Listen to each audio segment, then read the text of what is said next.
So don't get me all choked up now right off the bat. I appreciate that, and what an honor it is to stand here before you tonight.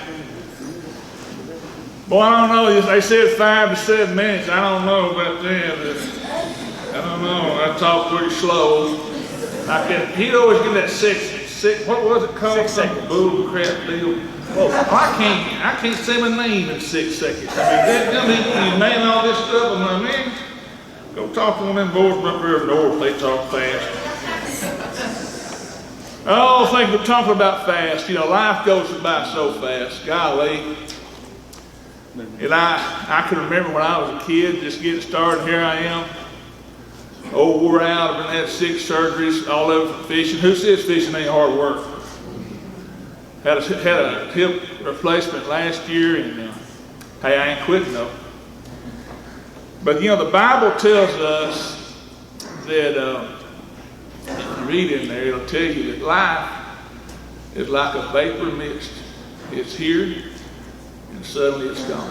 And that's true. And I tell my boys here, Hunter and Fisher, you know, they're about to turn 18. I tell them, and I can remember my dad telling me that stuff, and I'd go, well, yeah, right.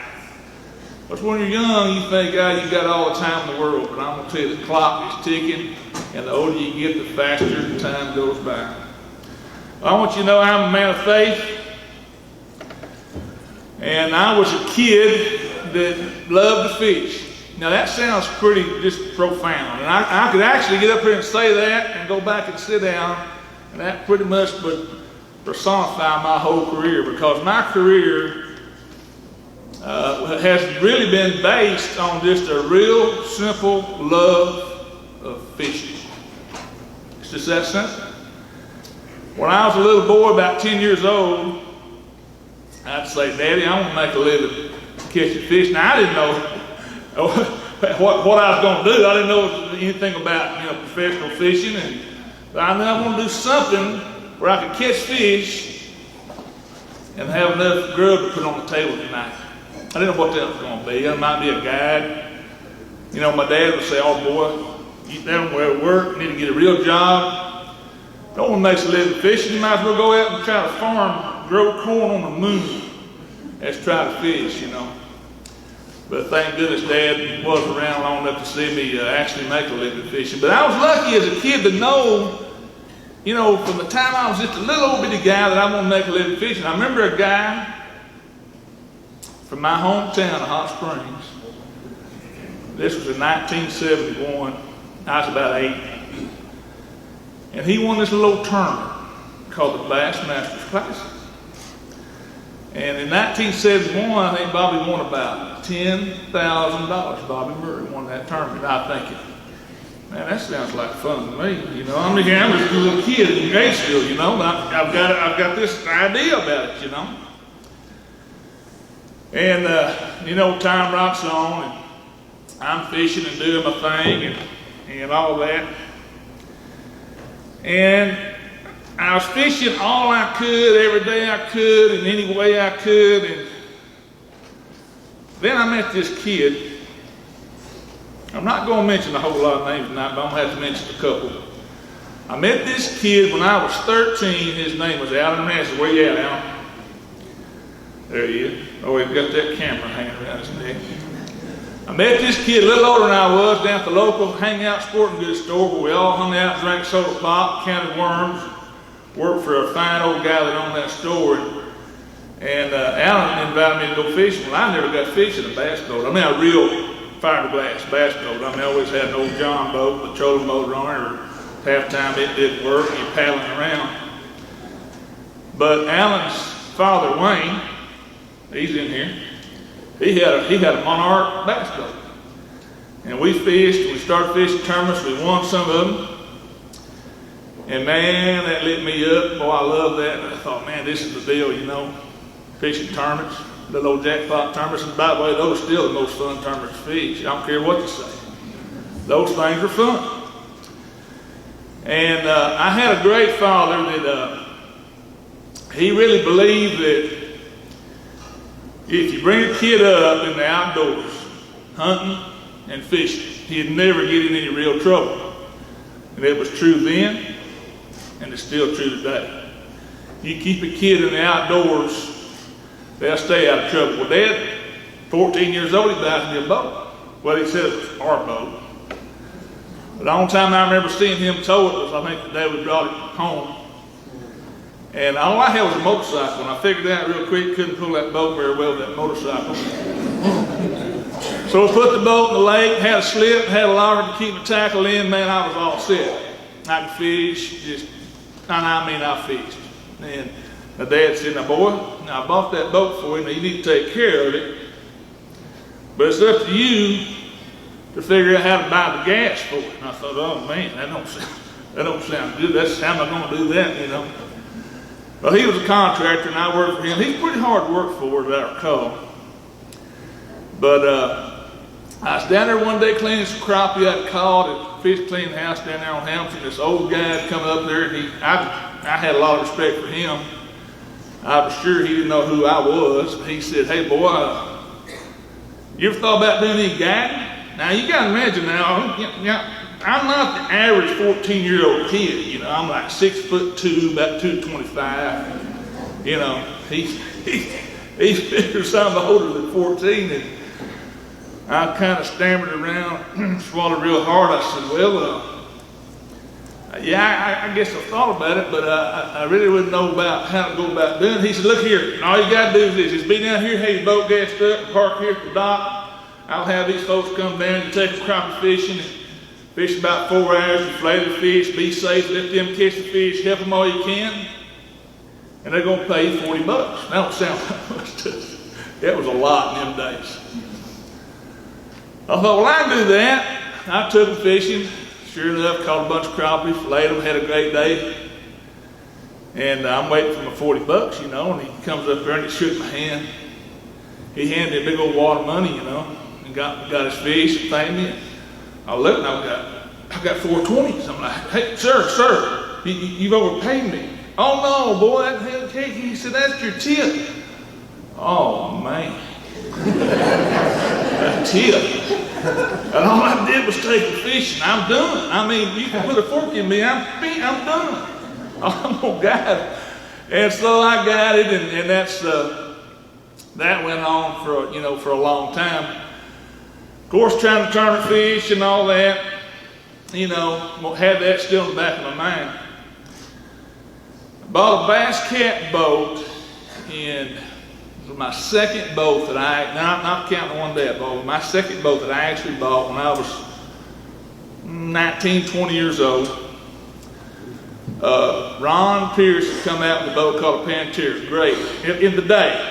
Now, I mean, it's a good boat today too, but in those days, that 19-foot Pantera was like a Cadillac. So I get me one of those and I start fishing, win some tournaments. Now, you talk about being blessed, and I have been. So much of this is timing. It's not my doing. It's not none of my doing. I was just right place, right time. Always stand there trying to do the right thing, and things just worked out. About 2 years after I bought that boat and won some tournaments, Ron Pierce, who we've now lost, great man, his son Rick's in the room tonight. Ron Pierce offered to put me on the tour, on the fish all the BASS invitationals, and I'm like, yeah, I can do that. And I was about 22 years old, you know. And here's a funny fact. Think about how much, hey guys, what are we spending on tournaments nowadays? But this is funny right here. Do you know what a full sponsorship, a full ride sponsorship was in 1986? $6,000. That was your entry fees, expense money, stop by all the Cokes and candy you want. I mean, you were good. We can't even go to one tournament now on $6,000. That's how much it's changed. But that was quite a break for me, you know, as a young kid to have a sponsor like that, go right out the gate. And I'm never going to Hudson River, New York. Golly, I've never been past Nashville going that way, you know. Got up there, I want to see that river, you know. I'm thinking like, Arkansas River.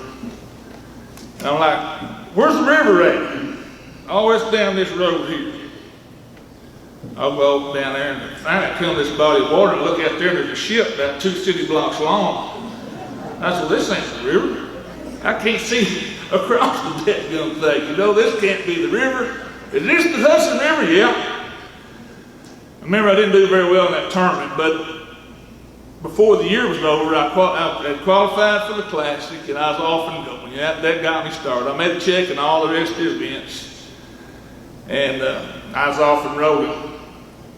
And I rode along, kept guiding and fishing and doing the best I can. I met this little wild blonde-headed girl over here, Tilly, my soulmate. Couldn't do it without her. And we're rocking along and raising a family. And you know, about 9 years into my career, I had never won a tournament. I'd made a bunch of classics. I was making a living, but I was still gagging. And you know, gagging was what got me to where I was. That was my foundation. That's what kept the lights turned on and food on the table. But it occurred to me after about 9 years after struggling on the tour, hadn't won a tournament, maybe it's time to back off the gagging. Maybe it's time to put more emphasis on tournament fishing and do a little pre-fishing on these waters that I've never seen before. So I did. I also dropped about 150 pounds. That didn't hurt anything. And I won Angler of the Year after a long, prayerful night on the final tournament, the eve of the final day. I was behind a couple of old boys named, one of them named Denny Brower, and the other named Shaw Grigsby. And I was the third going out that final day. And we just prayed, hey Lord, if it's, told you I was a man of faith. And I was to the point, you know, where, hey, if I need to be a fishing guy, that's fine with me. I mean, I'm happy. I'm making a living fishing. If he didn't want me out there on the tour, I'm going to do something else. I was really tired of it at that point. And we just prayed real hard that, you know, if that was his will for me to continue on that path, lead, guide, direct, help, need help. A lot of times that's all we have to do is ask. You know, the next day I called him to bass and it was enough to win Angler of the Year. Praise God. Won Angler of the Year. Finally had a meaningful, you know, title under my belt. And just to show you how the Lord can bless you, about 3 months later I won the Classic. And yeah, I was off and rolling then, and it's been a great ride ever since. And you know, here we are today. Now I'm gonna stop that story because that's pretty much it. But I got to tell you another story and go a little bit different direction here with my talk. And you know, golly, it has been and still is the greatest ride imaginable. The anglers, now this trend's changed a little bit, but you know, it's always, you always go down the road and look back and think about how good things were. And they're still good, don't get me wrong. But back all the years that I fished with these guys, here's a couple of them right here. There's several more out there in the room. A lot of them have already been inducted and some of them are going to get ready to be in future years. But what a great fraternity of men. And let me just tell you a real quick story about Davey High. And Davey probably don't even remember this. It's insignificant to him tonight because what he did, it came second nature. And it does to all these guys, this great fraternity of anglers. And you know, we're competitors against each other, but we've also respect each other. And we've got each other's back. And let me tell you the quick little story. We was at Lake Toho, and I think this was the year, I think maybe my third Angler of the Year win. The years kind of all run together. Young hiding my own Easter eggs, you know. I believe it was 2001, and anyway, I had caught first day of the tournament like 41 pounds and 10 ounces. Sounds pretty good, except there's another guy caught 45 pounds. 5 bass now. They're pretty big stuff down at Toho that time, that big whack fish. And I had left a bass that I couldn't catch the day before on the bed, and I know that fish weighed well over 12 pounds. I had I caught 2 10s that day. I could not get that 12-pounder to bite. She was a supermodel because she had 3 little male bass with her. And if you've ever tried to do that, when they got 3 little males with it, it's real hard to ever get her to bite. I never could catch her. And I had nightmares about her that night. I'm thinking, oh, I just got to get back to that bed. You know, of course, them big fish don't stay long. It was real early in the morning, kind of foggy, and I thought, well, I don't want to just like rush in there because I had this area all to myself. Didn't want to rush in there. So I stopped back short and I'm working my way, and I looked and I thought, oh no, there's a boat. And he's right almost on top of that fish. So I bump it on up on high, you know, trouble boy, I'm going on up, going on up. And it's David. Hi. Remember this story, David? And David is low light, and a lot of times we'll put a picture buoy marker out on a bed or right beside it. He marked it, and I thought, oh. And all I had to say, he can't see me, he don't know that I'm behind him. But I guess I've got a fairly distinct voice. Because all I said was, hey, Davey. Oh, here was Davey. Davey went, yeah, I'll leave. You don't even have to ask. And that was the way it was. He left, and as he's trolling around, I said, what's that fish weigh? He said, it weighs 9.5 pounds. I said, bullarchy. I said, that's a 12-pounder. He said, no, I went up there. He's about 9.5. I go up there, the 12's gone. That bed's empty. New bed overnight. Fish weighed 9 pounds and 9 ounces. I caught her on my second cast. But that's the kind of guys that I've had the opportunity to fish around all these years. I mean, what other sport has guys in it like that? That's just one example. Well, I've done talked too much, and I know Mercer's over here jumping for. No, just sit down. Just relax. I know you're getting me out of here. I'm about done. Hold on. I'm about done. No, you keep going. I'm gonna keep going. Okay. Yeah, here you go. You like Grandpa Jones with the bathroom, man. I heard that old damn piece. If I know it's gonna take this long, I'd have brought a chair. I'll just end it up like this. I've had a great ride. It ain't over with yet. The future's bright for our sport. You know, I'm fishing MLF now. Great things happening over there. Great things happening at Bass. Great things been happening at FLW. I wish that I was 30 years old again, but I'm not.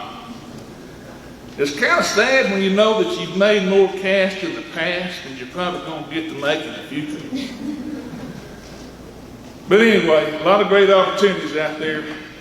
And I want to end it up with this. I want to thank everyone.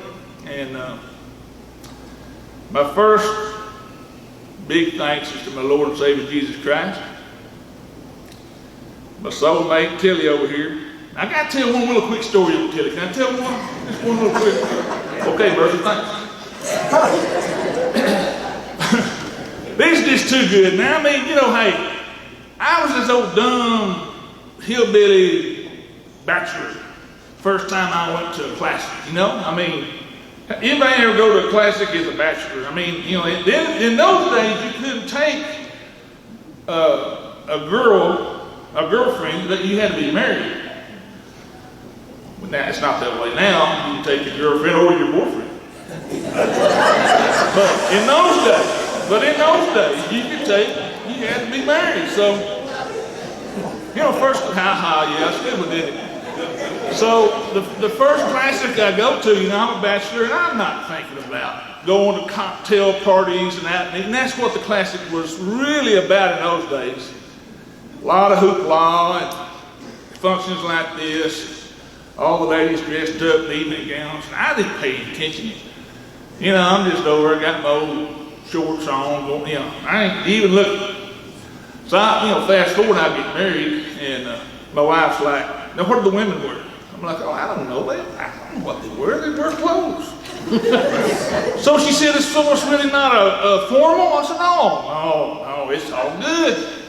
We'll just bring you some clothes and throw them in the suitcase and we'll get there if things good. So we pull up to the Hilton. I won't never forget it, because she won't let me forget it. Roll up there in my old truck, you know. Here come Amy Nixon and some of them out there, and they had these old evening gowns with all them sparkling messes on there, and she's like, "Who's that?" I said, "Oh, that's Larry's wife. They've all got on evening gowns." I said, "Well, didn't you bring yours?" Oh boy, I was in hot trouble. The credit card and the one little trip down the highway got me out of it. Ooh, boy, you can get in trouble real quick. But I got to thank my family. I've got 3 boys. My son James, 28, and I'm gonna tell you, and Hunter and Fisher, and they're about to turn 18. And Tilly's homeschooled them kids and traveled with me. I tell you, we've had a great ride. We've had a lot of fun. True riches, in my opinion, aren't in the bank. They're not in your safe. It's friends. And I tell you what, I've been blessed with so many friends, and there's a whole bunch of them, several tablespoons of them right here. And so many of you guys, I'm not going to start naming names, but I'm looking out there at you, every one of you. They have helped me in so many ways, and supported me in so many ways throughout the years. They've taught me, they've helped me, they've supported me, we've helped each other, and it's those type of friendships, you know, they're priceless. They're priceless, and I thank you guys for showing up tonight. I mean, can't thank you enough. I'm not going to start naming names. I've got some of them written down here, but I'm not going to do it. Let me thank my sponsors right quick. Can't forget about the Skeeter, Yamaha, Strike King Lures, Blues Rods and Reels, Lowrance Electronics, Optimum Batteries, Cigar Line, and my latest title sponsor in the wrap that I'm running now, my vehicle and boat, B&W Trailer Hitches. Great people, great companies, proud to represent them. I'm not the most competitive guy that ever sat in a bass boat and fished in a tournament. Most of you guys that know me well know me. I'm not like, I don't have Van Dam, eat 'em up, drive. I'm just not. That's not me. Lord didn't make me that way. I'm not wired that way. The success I've had has really just been from one thing. I love to fish. If I was home tonight, I'd get up in the morning, I'd go fishing. I fish every day. And if I could go back and change, you know, have a chance to relive it or change it, I wouldn't change a thing. I'd keep it just like it is, just like it has been. And I'll end it like this. Could an old fisherman ever ask for more than that? I don't think so. God bless y'all, and thank you very much.